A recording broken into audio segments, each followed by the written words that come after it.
آسان کر دے، مگر میں آپ کی مدد نہیں کر سکتا۔ مدد نہیں کر سکتے، منع کر دیں، وہ کسی اور کے پاس تو جائے نا، آپ نے فکر ہی نہ کرو، اگلے ہفتے آ جاؤ، وہ بیچارہ قرضے میں ڈوبا جا رہا ہے اور آپ سے امید لگائے بیٹھا ہے، آپ نے دینا نہیں ہے مگر گھمانا ہے اس کو۔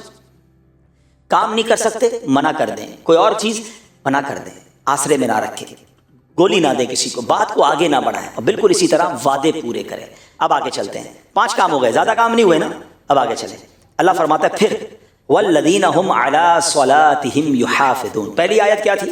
قرآن، وہ نماز پڑھتے ہیں خشوع و خضوع کے ساتھ۔ اب اس کا آخری کام کیا بتایا؟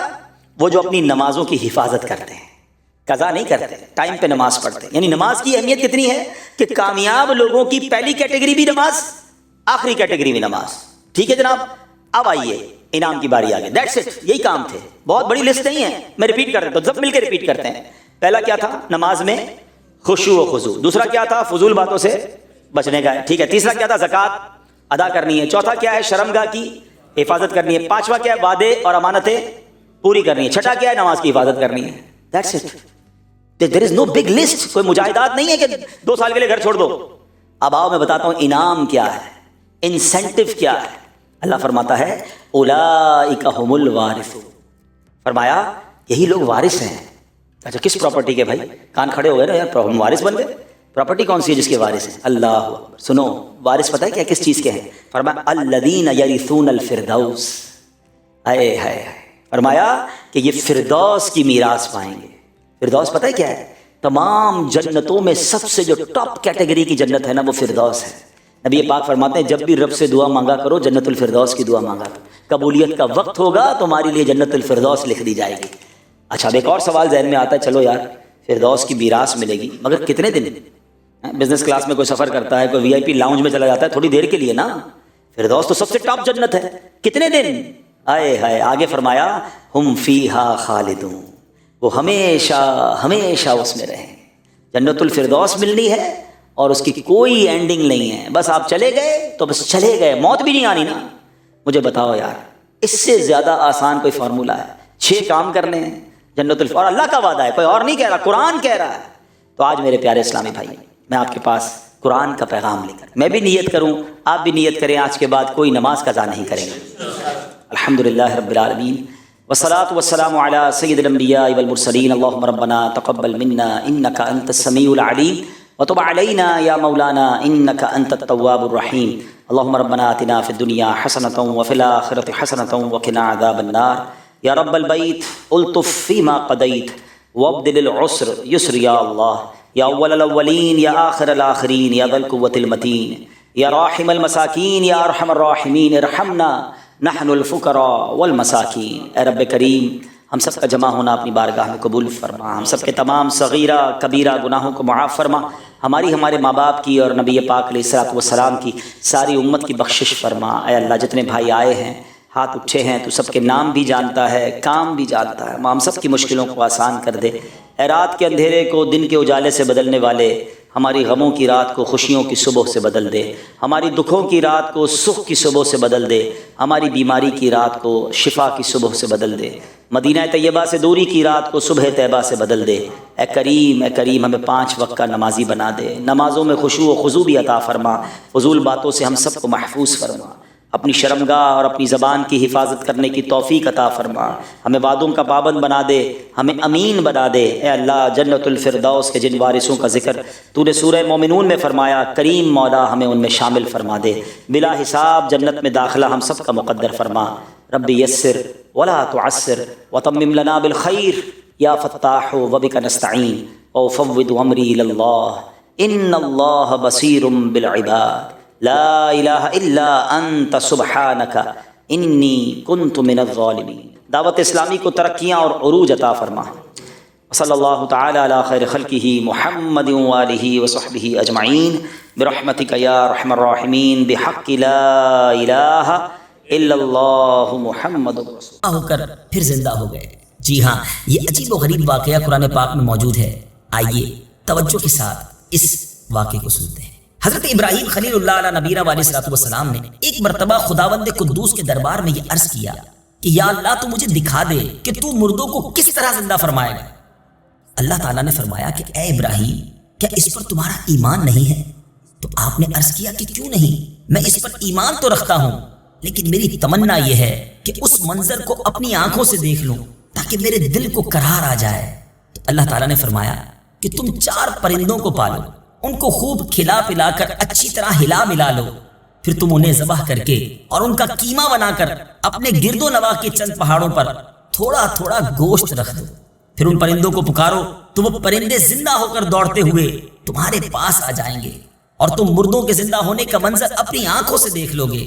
چنانچہ حضرت ابراہیم علیہ السلام نے ایک مرغ، ایک کبوتر، ایک گدھ اور ایک مور، ان 4 پرندوں کو پالا اور ایک مدت تک ان 4 پرندوں کو کھلا پلا کر خوب ہلا ملا لیا، پھر ان 4 پرندوں کو ذبح کر کے ان کے سروں کو اپنے پاس رکھ لیا اور ان 4 کا قیمہ بنا کر تھوڑا تھوڑا گوشت اطراف و جوانب کے پہاڑوں پر رکھ دیا اور دور سے کھڑے ہو کر ان پرندوں کا نام لے کر پکارا کہ یا ایھا الدیک یعنی اے مرغ، یا ایتھا الحمامہ یعنی اے کبوتر، یا ایھا النسر اے گدھ، یا ایھا الطاؤس اے مور۔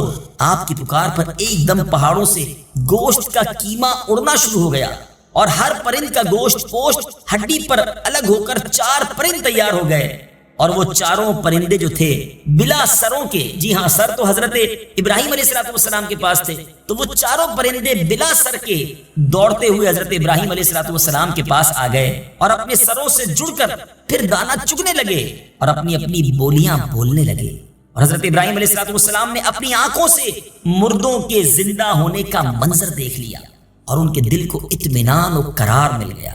اس واقعے کا ذکر خداوند کریم نے قرآن مجید کی سورہ بقرہ میں ان لفظوں کے ساتھ بیان فرمایا ہے۔ چنانچہ پارہ 3 سورہ بقرہ آیت نمبر 260 میں بیان ہوتا ہے۔ آئیے تلاوت قرآن مجید اور ترجمہ قرآن مجید سنتے ہیں۔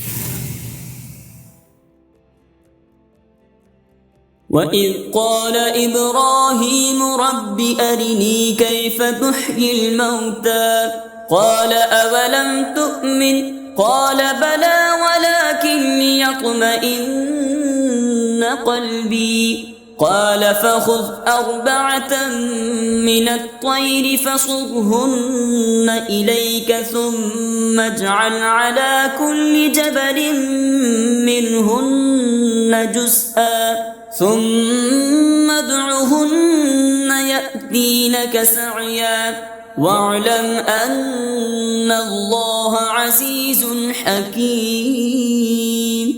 ترجمہ: اور جب ابراہیم نے عرض کی اے میرے رب تو مجھے دکھا دے کہ تو مردوں کو کس طرح زندہ فرمائے گا، اللہ نے فرمایا کیا تجھے یقین نہیں؟ ابراہیم نے عرض کی یقین کیوں نہیں، مگر یہ چاہتا ہوں کہ میرے دل کو قرار آ جائے۔ اللہ نے فرمایا تو پرندوں میں سے کوئی 4 پرندے پکڑ لو، پھر انہیں اپنے ساتھ مانوس کر لو، پھر ان سب کا ایک ایک ٹکڑا ہر پہاڑ پر رکھ دو، پھر انہیں پکارو تو وہ تمہارے پاس دوڑتے ہوئے چلے آئیں گے، اور جان رکھو کہ اللہ غالب حکمت والا ہے۔ میٹھے میٹھے اسلامی بھائیوں، آپ نے یہ واقعہ سنا، قرآن کی تلاوت بھی سنی اور ترجمہ بھی سنا۔ اب اس مبارک واقعے سے ہمیں درس کیا ملتا ہے؟ سبحان اللہ، علماء نے اس مبارک قرآنی واقعے کے بڑے پیارے پیارے مدنی پھول ہمارے لیے بیان کیے ہیں۔ 4 پرندوں کا قیمہ بنا کر حضرت ابراہیم علیہ السلام نے پہاڑوں پر رکھ دیا، پھر اللہ تعالیٰ کا حکم ہوا کہ ثم ادعہن یعنی ان مردہ پرندوں کو پکارو۔ چنانچہ آپ نے 4 کو نام لے کر پکارا۔ اس سے تو یہ مسئلہ ثابت ہو گیا کہ مردوں کو پکارنا شرک نہیں ہے، کیونکہ جب مردہ پرندوں کو اللہ تعالیٰ نے پکارنے کا حکم فرمایا اور ایک جلیل القدر پیغمبر نے ان مردوں کو پکارا تو یہ ہرگز شرک نہیں ہو سکتا، کیونکہ خداوند کریم کبھی کسی کو شرک کا حکم نہیں دے گا، اور نہ کوئی نبی ہرگز کبھی شرک کا کام کر سکتا ہے۔ تو جب مرے ہوئے مردوں کو پکارنا شرک نہیں تو اللہ کے ولیوں اور شہیدوں کو جو دنیا سے پردہ فرما چکے ہیں انہیں پکارنا کیسے شرک ہو سکتا ہے؟ جو ان معاملات پر اعتراض کرتے ہیں انہیں تھوڑی دیر سر جھکا کر سوچنا چاہیے، انشاءاللہ انہیں قرآنی واقعے کی روشنی میں ہدایت کا نور نظر آ جائے گا اور وہ بھی صراط مستقیم پر چل پڑیں گے۔ تصوف کا ایک نقطہ، جی ہاں، اس خوبصورت واقعے میں ایک بڑا پیارا تصوف کا نقطہ بھی ملتا ہے کہ حضرت ابراہیم علیہ السلام نے جن 4 پرندوں کو ذبح کیا ان میں سے ہر پرندہ ایک بری خصلت میں مشہور ہے۔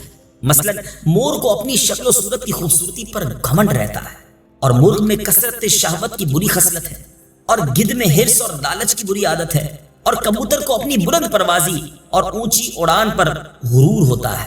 تو ان چاروں پرندوں کے ذبح کرنے سے ان چار خصلتوں کو ذبح کرنے کی طرف اشارہ ہے کہ چاروں پرند ذبح کیے گئے تو حضرت ابراہیم علیہ السلام کو مردوں کے زندہ ہونے کا منظر نظر آیا اور ان کے دل میں نور ایمان کی تجلی ہوئی، جس کی بدولت انہیں نفس مطمئنہ کی دولت مل گئی۔ تو جو شخص یہ چاہتا ہے کہ اس کا دل زندہ ہو جائے اور اس کو نفس مطمئنہ کی دولت نصیب ہو جائے تو اس کو چاہیے کہ مرغ ذبح کرے، یعنی اپنی شہوت پر چھری پھیر دے، اور مور کو ذبح کرے، یعنی اپنی شکل و صورت اور لباس کے گھمنڈ کو ذبح کر ڈالے، اور گدھ کو ذبح کرے، یعنی حرص اور لالچ کا گلا کاٹ ڈالے، اور کبوتر کو ذبح کرے، یعنی اپنی بلند پروازی اور اونچے مرتبوں کے غرور پر چھری چلا دے۔